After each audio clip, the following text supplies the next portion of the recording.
Assalamualaikum warahmatullahi wabarakatuh. Bertemu lagi dengan saya Anas Ma'ruf Anizar. Dan pada video kali ini kita akan membahas tentang mata kuliah geometri dasar. Untuk lebih lengkapnya silakan simak dan pahami video berikut ini. Oke, pada video kali ini kita awali pembahasan kita dengan membuktikan teorema 6.8 mengenai ketidaksamaan dua segitiga. Ya, jadi ketidaksamaan, bukan kekongruenan sekarang. Yang kita bahas adalah ketidaksamaan dua segitiga. Jadi bunyinya, karena ini teorema, jadi harus kita buktikan. Kita pahami terlebih dahulu isi dari teorema ini.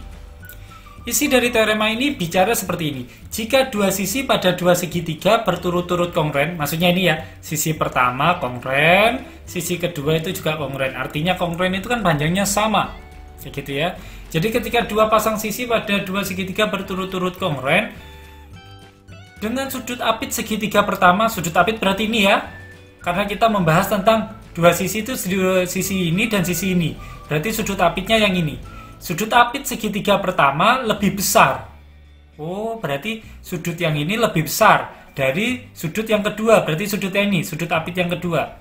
Maka, ini ya bunyi teoremanya. Maka, sisi ketiga dari segitiga pertama, ini tadi sisi pertama, sisi kedua. Segitiga ketiga berarti yang ini, gitu kan? Maka sisi ketiga dari segitiga pertama lebih panjang dari segitiga kedua. Oh, jadi kalau ininya itu kongruen, jadi gini. Saya kasih gambaran yang lebih jelas. Jadi kalau misalkan nih ada dua segitiga, dua sisinya itu kongruen. Ini sama dengan ini panjangnya, ini sama dengan ini panjangnya. Tetapi besar sudut yang ini, besar sudut apitnya ini lebih besar dari ini, maka sisi yang ada di depannya juga pasti lebih panjang. Nah, kayak gitu. Itu gambaran mudahnya untuk menjelaskan mengenai teorema 6.8. Ini itu kongruen dengan yang ini, kemudian sudutnya ini lebih besar dari yang ini, maka jelas sudut yang ini itu pasti sisi yang ini itu pasti lebih panjang dari yang ini. Gitu maksudnya. Ya. Nah, sekarang bagaimana cara untuk membuktikannya? Sebelum kita membuktikan, kita harus menuliskan terlebih dahulu apa saja yang diketahui. Yang pertama, AB kongruen dengan DE, gitu kan? Artinya panjangnya sama, AB sama dengan DE. Kemudian AC sama dengan DF, kan gitu. AC sama dengan DF. AC sama dengan DF, oke. Nah, kemudian ini, sudut apit segitiga pertama lebih besar. Berarti M sudut A itu lebih besar daripada M sudut D. Gini kan? Nah, yang akan kita buktikan bahwasanya apa?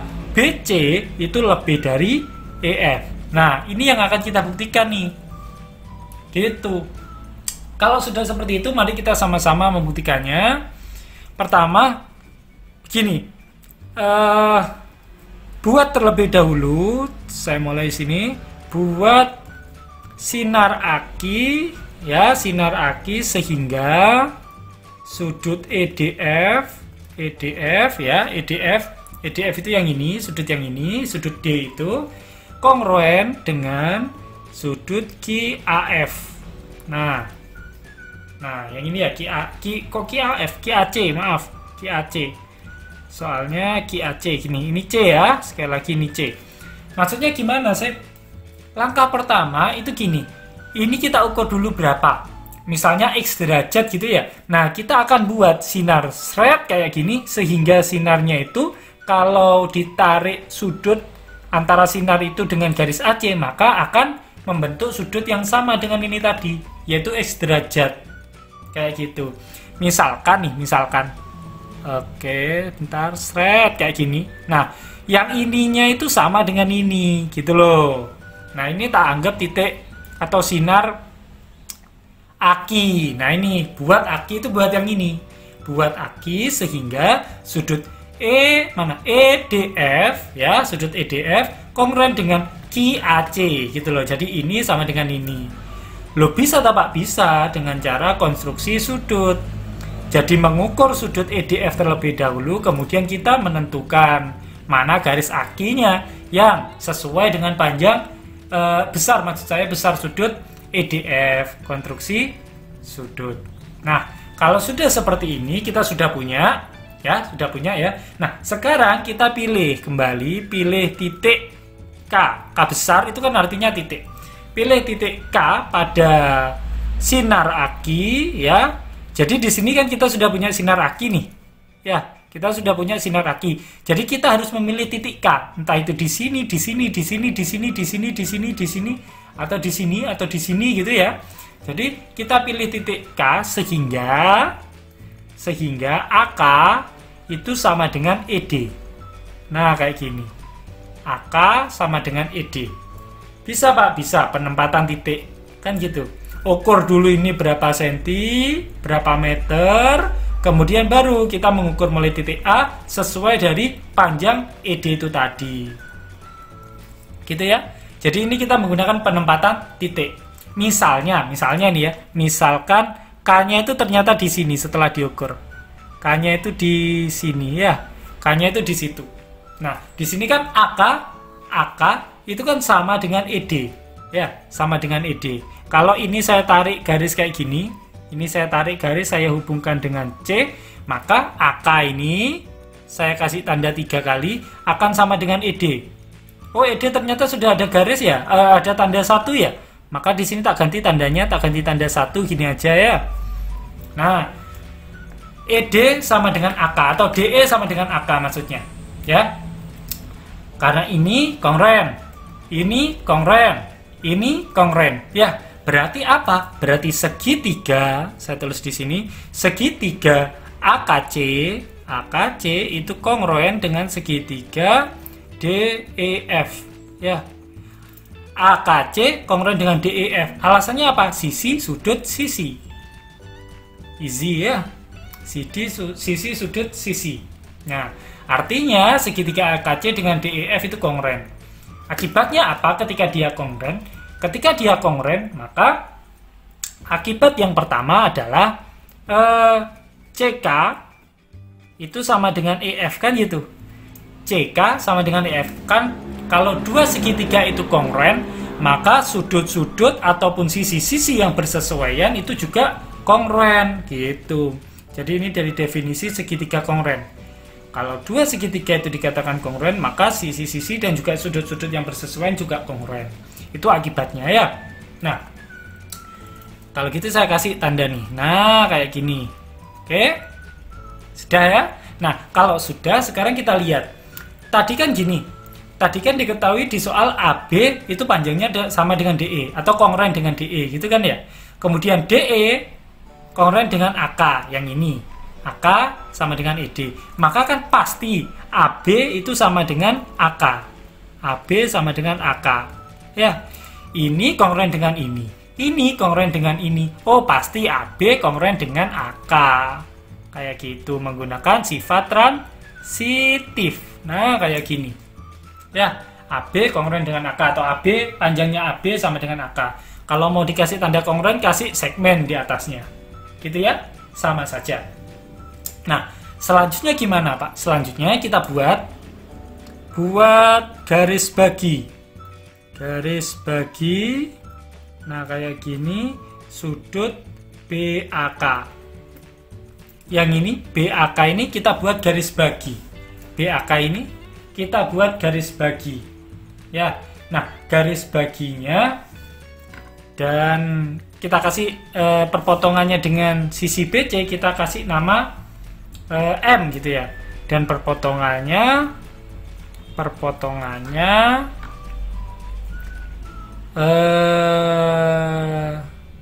diberi nama titik M. Nah, kayak gini. Itu jelas, gampang. Konstruksi sudut juga ini alasannya. Konstruksi sudut. Jadi gini, yang ini kan kita ukur dulu berapa. Misalnya 60 derajat. Oh ya, sudah kita ukur 30 derajat, kemudian kita bawa garis. Nah, garis itulah yang menjadi garis bagi. Soalnya garis bagi itu kan membagi sudutnya menjadi sama besar. Sudut yang mana yang dibagi? Sudut BAK. Ya, sudut BAK itu kan BAK. Yang ini ya, kita bagi menjadi 2. Sret, kayak gini. Loh, kayak gini. Perpotongannya diberi nama M. Oh, berarti ini titik M ini. Ya, perpotongannya diberi nama M. Nah, karena garis bagi berarti ini itu sama dengan ini. Ya. karena garis bagi coy. Nah, kalau sudah nih ya, sekarang perhatikan segitiga AKM. Mana AKM, Pak? AKM. Oke, berarti kita kasih garis ya yang menghubungkan titik K dengan titik M. Gitu. Berarti segitiga AKM akan kongruen dengan segitiga ABM. Ya, segitiga AKM akan kongruen dengan segitiga ABM. Mana, Pak? AKM itu yang ini, ABM itu yang ini. Loh, kok bisa, Pak? Coba, sisi AM itu kan sama-sama digunakan di segitiga ABM dan AKM, ya enggak? Sisi ini. Berarti sisi, sudut, sisi. Sisi, sudut, sisi. Yang ini kan juga sama, kalau kongruen kan AB dengan AK? Ya, sisi, sudut, sisi, sisi, sudut, sisi. Oh, berarti segitiga AKM dan segitiga ABM kongruen karena sisi, sudut, sisi. Nah, kayak gitu. Nah, apa akibatnya kalau misalnya segitiga ABM dan AKM itu kongruen? Akibatnya MK itu sama dengan MB. Kan gitu. Akibatnya MK itu sama dengan MB. Saya tulis di sini, MK sama dengan MB. Nah, alasannya definisi segitiga kongruen. Ya, ingat sekali lagi, dua segitiga dikatakan kongruen, maka kalau ini dan ini kongruen, maka sisi-sisi maupun sudut-sudut yang bersesuaian itu juga kongruen. Berarti BM atau MB sama dengan MK. MK sama dengan MB gitu ya. Definisi segitiga kongruen. Kalau sudah, sekarang perhatikan CM dengan CM dengan MK. CM dengan MK. Ya, CM dengan MK. Oke, CM dengan MK bandingkan dengan CK. Ya. Sekarang lihat segitiga ini, CMK. CM ditambah MK, ya. CM ditambah MK dengan CK itu lebih besar mana? Tentu lebih besar hasil penjumlahannya kan? Ya. Saya tulis dulu CM di sini, CM nggak kelihatan ya. Oke. CM ditambah MK itu pasti lebih besar daripada CK. Gitu ya. CM ditambah MK itu pasti lebih besar dari ini. Loh, kok bisa yakin, Pak? Iya, kan kita sudah punya teoremanya. Teorema 6.7. Tentang apa itu? Pada segitiga pada segitiga CMK. Yang bilang kalau misalnya pada segitiga ketika ada sisi pertama dijumlahkan dengan sisi kedua, maka akan selalu lebih besar daripada sisi yang lain. MK kamu jumlahkan dengan KC pasti akan lebih panjang daripada MC. Begitu juga dengan ini. CM ditambah MK pasti lebih besar daripada CK. CM ditambah MK pasti lebih besar daripada cuma CK saja. Gitu. Itu bunyi teorema 6.7. Ya. Selanjutnya, sekarang saya hanya mensubstitusikannya saja. CM ditambah MB pasti lebih besar daripada CK. Jadi MK di sini kan sama dengan MB. Jadi MK-nya tak substitusikan karena sama saja. Gitu. Biasa alasannya substitusi. Sudah? Kalau alasannya substitusi sudah, sekarang saya gunakan substitusi kembali. CM ditambah MB lebih dari EF. Kok bisa? Ini nih. CK kan sama dengan EF nih. Jadi CK yang di sini tak ganti dengan EF. Substitusi. Nah, kayak gini. Selanjutnya yang terakhir, CM ditambah MB itu apa sih? Coba. CM ditambah MB. CM ditambah MB itu kan BC toh? Atau CB, terserah yang mana. Ya, CM ditambah MB itu BC. Nah, ini lebih dari EF. Kan gitu. Penjumlahan segmen garis. Penjumlahan segmen garis. Ya, maksudnya penjumlahan segmen garis itu ini loh. CM ditambah MB pasti hasilnya adalah CB atau BC, terserah. Ya. Nah, sekarang kita sudah dapat BC lebih dari EF. Nah, itu kan sesuai dengan apa yang kita ingin buktikan toh? Ya sudah, selesai berarti. Terbukti. Selesai. Ya, jadi itu pembuktian mengenai teorema 6.8 berkaitan dengan ketidaksamaan dua segitiga. Jadi gitu. Oke, sekarang di teorema 6.9 kebalikannya teorema sebelumnya nih. Kalau di teorema 6.8 itu kan bilang gini. Kalau ada dua segitiga, dua sisi yang berpasangan itu kongruen, ini kongruen, ini juga kongruen, maka besar sudut yang ada di sini itu jika lebih besar dari yang ini, maka panjang sisi yang ada di depan sudut tersebut akan lebih besar, akan lebih panjang daripada yang ini, gitu kan? Nah, kalau teorema 6.9 itu sebaliknya, Mbak. Sebaliknya, Mas. Jadi begini, jika dua sisi dari dua segitiga berturut-turut kongruen, jadi ini kongruen, dan sisi ketiga pada segitiga pertama itu lebih besar atau lebih panjang dari ini, kalau ini lebih panjang dari ini, maka sudut apit dari segitiga pertama akan lebih besar dari kedua. Jadi berlaku kebalikannya nih. Kalau ini kongruen dan ini lebih panjang dari ini, pasti sudut yang ada di sini itu lebih besar daripada sudut yang ada di sini. Jadi begitu. Ya, kebalikannya kan, kalau yang tadi kalau sudut ini lebih besar, maka ininya lebih panjang. Kalau ini kebalikannya, kalau ininya lebih panjang, maka ininya lebih besar. Intinya seperti itu. Nah, tapi karena ini teorema, ini harus dibuktikan nih. Ya, harus dibuktikan. Cara membuktikannya gimana? Kalau di buku itu, apa itu namanya? Kalau di buku ada diberikan sebagai latihan, jadi nggak ada tata cara pembuktiannya. Di sini saya akan bahas saja langsung mengenai pembuktian dari teorema 6.9.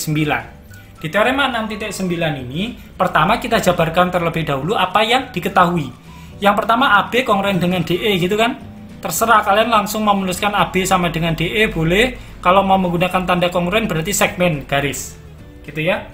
Diketahui ya yang ini. Kemudian AC dengan DE. AC sama dengan DF, maaf, DF. AC sama dengan DF gitu kan. Nah, kemudian yang diketahui ketiga adalah BC lebih dari EF. Nah, kayak gini. BC lebih dari EF. Dan yang akan dibuktikan, mana ya? Saya taruh sinilah. Akan dibuktikan bahwasanya apa?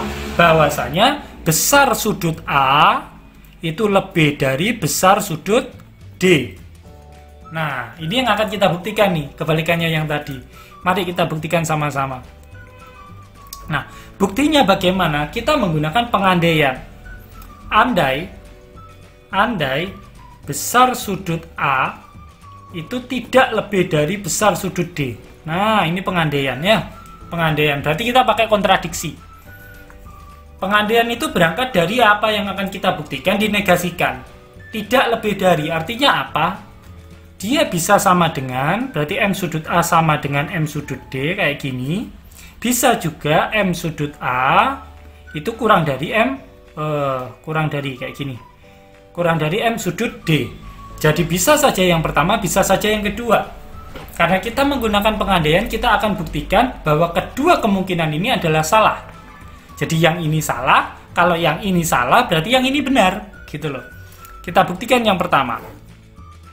Oke, kita buktikan yang pertama.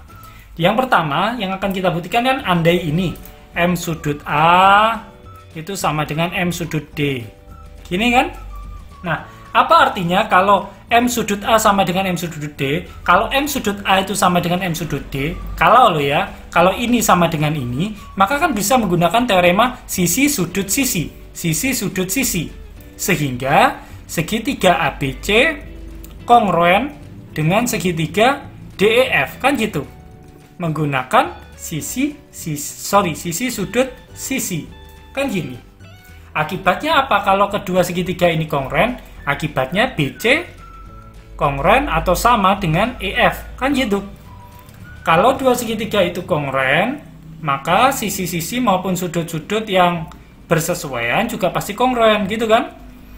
BC kongruen dengan EF, kan sudah jelas ini. Ini kan kita menggunakan pengandaian yang pertama. M sudut A sama dengan M sudut D. Ini sama dengan ini. Berarti sisi-sisi sudut. Kalau ini kongruen, berarti BC juga kongruen dengan EF. Kalau BC kongruen dengan EF, maka kontradiksi dengan yang diketahui. Kan gitu. Maka terjadi kontra. Kontra dengan apa? BC yang lebih dari EF. Gitu. Ya, kontradiksi dengan yang ini dia. Berarti jelas salah kemungkinan yang pertama atau pengandaian yang pertama. Sekarang bagaimana jika M sudut A kurang dari M sudut D? Nah, gini. Apa yang terjadi jika M sudut A kurang dari M sudut D? Maka BC kurang dari EF.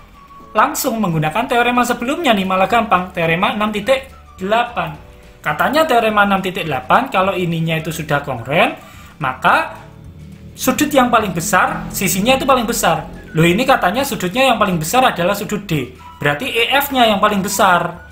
Gitu. Nah, yang ini pun, ini kontradiksi dia. Kontra dengan yang mana? Kontra dengan BC yang lebih dari EF yang sudah diketahui di awal. Gitu loh. Karena 1 dan 2 kontra, maka pengandaian salah. Kalau pengandaiannya salah, artinya apa? Pengandaian salah. Artinya apa? Ya sudah, ini yang benar. Lawan dari pengandaian ini yang benar. Jadi M sudut A itu pasti lebih dari M sudut D. Selesai sudah. Teorema 6.9 sudah terbukti sampai di sini. Gitu ya. Kalau sudah paham tentang teorema 6.9 tentang ketidaksamaan dua segitiga, kita akan lanjutkan materi ke definisi berikutnya, yaitu garis tinggi segitiga. Kemarin kita sudah berbicara tentang garis bagi, kemudian garis berat. Sekarang kita berbicara tentang garis tinggi segitiga. Apa itu? Jadi begini, garis tinggi segitiga adalah ruas garis tegak lurus yang menghubungkan titik sudut segitiga dengan sisi di depannya atau garis di depannya. Contohnya seperti apa, Pak? ABC nih. Ada segitiga ABC. Kalau misalnya kita mau membuat garis tinggi yang menghubungkan titik sudut B, maka ya sudah titik B ke sisi yang ada di depannya atau garis yang ada di depannya. Ya sudah, kita tarik kayak gini sehingga ini tegak lurus kayak gitu. Pak, kalau misalnya saya mau membuat garis tinggi dari titik A boleh? Boleh. Berarti kayak gini yang sekiranya tegak lurus. Loh, kayak gini. Kalau dari titik C, Pak, boleh? Boleh, pokoknya yang sekiranya tegak lurus. Misalkan di sini, misalkan ini ya. Loh, tegak lurus, misalnya kayak gitu. Berarti satu segitiga punya 3 garis tinggi, Pak? Iya, gitu ya. Pak, kalau misalnya segitiga siku-siku, saya mau menarik garis tinggi mulai dari titik E, berarti gimana? Ya sudah, ED itu merupakan garis tinggi. Kan sudah siku-siku terhadap sisi yang ini. Gitu. Kalau dari titik F, Pak, ya sudah, FD itu merupakan garis tinggi yang kamu buat dari titik F. Soalnya kan sudah siku-siku terhadap sisi yang ada di depannya. Gitu. Pak, kalau misalnya yang ini? Kalau misalnya yang ini seperti apa, Pak? Nah, yang ini ada tambahannya, memang sengaja saya kasih tambah garis gitu ya. Kalau yang ini mudah ya, yang H paling yang ini, gitu kan? Ya, bagaimana dengan titik G? Kalau titik G mau dibuat tegak lurus, kalau kamu pakai ke sini, apa ada titik yang tegak lurus? Nggak ada, Pak. Jadi yang mana? Ya sudah, ini kamu perpanjang, kan makanya saya tulis garis toh. Kalau garis kan bisa diperpanjang kayak gini. Nah, kayak gini. Berarti garis tingginya adalah yang ini. Gitu, itu garis tinggi mulai titik G yang diambil dari titik G. Kayak gitu. Jadi itu definisi 6.3 tentang garis tinggi pada segitiga. Oke, sekarang kita masuk ke bab berikutnya, yaitu konsep dasar dan definisi tentang tegak lurus. Ya. Jadi begini, di definisi 7.1, garis dan bidang saling tegak lurus. Jadi garis dan bidang itu dikatakan saling tegak lurus jika dan hanya jika, ya ada kata-kata jika dan hanya jika garis ini, garis L ini memotong bidang dan tegak lurus pada semua garis yang terdapat pada bidang itu, yang melalui titik potongnya, melalui ini. Jadi maksudnya semua garis itu yang melalui titik ini ada yang ada pada bidang alfa. Jadi entah itu garis ini, garisnya ini anu ya. Duh, nggak pas. Anggap pas sudah ya. Kalian maklumi, soalnya nggak pakai garisan ini. Nah, seperti ini. Jadi kan ini ada tak hingga garis nih yang melalui titik ini dan ada pada bidang alfa. Dan garis L itu dikatakan tegak lurus dengan bidang alfa kalau misalnya garis L ini tegak lurus dengan ini, tegak lurus dengan ini, tegak lurus dengan ini, tegak lurus dengan ini, tegak lurus dengan ini, dan semuanya. Anggaplah kayak gini. Misalnya kalian punya pulpen ini ya, pulpen dengan 2 pulpen kayak gini ya. Nah, pulpen biru ini ada pada bidang. Anggap kertasnya itu sebagai bidang. Misalkan ya. Nah, kemudian pulpen hitam ini dianggap sebagai suatu garis L ini tadi. Jadi, pulpen ini atau garis ini bisa tegak lurus, bisa dikatakan tegak lurus dengan dengan bidang atau dengan kertas jika dia gini. Jadi, setiap ada garis, setiap ada pena biru, dia itu siku-siku di sini. Kalau di gini kan juga siku-siku. Sini kan juga siku-siku. Jadi kan garis ini dengan garis ini yang beda sedikit itu kan sudah garis yang berbeda. Tetapi tetap siku-siku semua kan? Nah, ini siku-siku, ini siku-siku. Nah, ya, yang kayak gini itu siku-siku, dia siku-siku, siku-siku, siku-siku, siku-siku, siku-siku, siku-siku, semuanya. Jadi, untuk itu gambaran mudah tentang definisi 7.1. Garisnya ini, garis L itu dikatakan tegak lurus dengan bidang alfa di titik A misalnya. Anggaplah ini titik A. Jika dia itu garis L itu tegak lurus dengan semua garis yang melalui titik A yang ada pada bidang alfa tentunya, gitu loh. Ya, sama kayak yang ini tadi, yang ininya muter, yang ininya itu tetap kayak gini. Ini tegak lurus. Nah, ininya yang muter. Nah, perputaran sedikit aja itu kan sudah menghasilkan garis yang berbeda. Itu maksudnya definisi 7.1. Gitu ya. Nah, kalau sudah, kita akan membahas tentang teoremanya. Jika dua titik, nah ini ya, jika dua titik pada suatu garis masing-masing berjarak sama dari dua titik yang diketahui, maka setiap titik pada garis itu berjarak sama dari dua titik tersebut. Duh, Pak, saya bingung maksudnya itu seperti apa sih? Kita baca sekali lagi. Jika dua titik pada suatu garis, ya, dua titik pada suatu garis, ada garis L, gitu ya. Dua titik pada suatu garis itu P dan Q, gitu ya. Jadi dua titik pada suatu garis itu P dan Q berjarak sama dari dua titik yang diketahui, maksudnya A dan B, ya, berjarak sama. Q ke A dengan Q ke B itu jaraknya sama, artinya kongruen, gitu kan. P ke A dengan P ke B itu juga jaraknya sama, artinya kongruen, gitu kan. Nah, bunyinya teorema 7.1, maka setiap titik pada garis itu, jadi setiap titik pada garis L ini terserah mau titik di sini, di sini, di sini, di sini, di sini, di sini, di sini, di sini. Maka setiap titik pada garis itu berjarak sama berjarak sama dari dua titik tersebut. Saya kalau misalnya ambil titik di sini yaitu titik R, akan juga berjarak sama baik itu ke B maupun ke A, gitu loh maksudnya. Itu maksud dari teorema 7.1. Jadi ketika kita menuliskan diketahui, jadi kita tuliskan P, Q itu ada pada L, gitu ya. Kemudian PA itu sama dengan PB. QA itu sama dengan QB, gitu ya. Dan akan dibuktikan untuk semua R elemen L, ya. Jadi semua titik nggak harus di sini titik R-nya ya, bisa di sini, bisa di sini, bisa di sini ataupun di sini.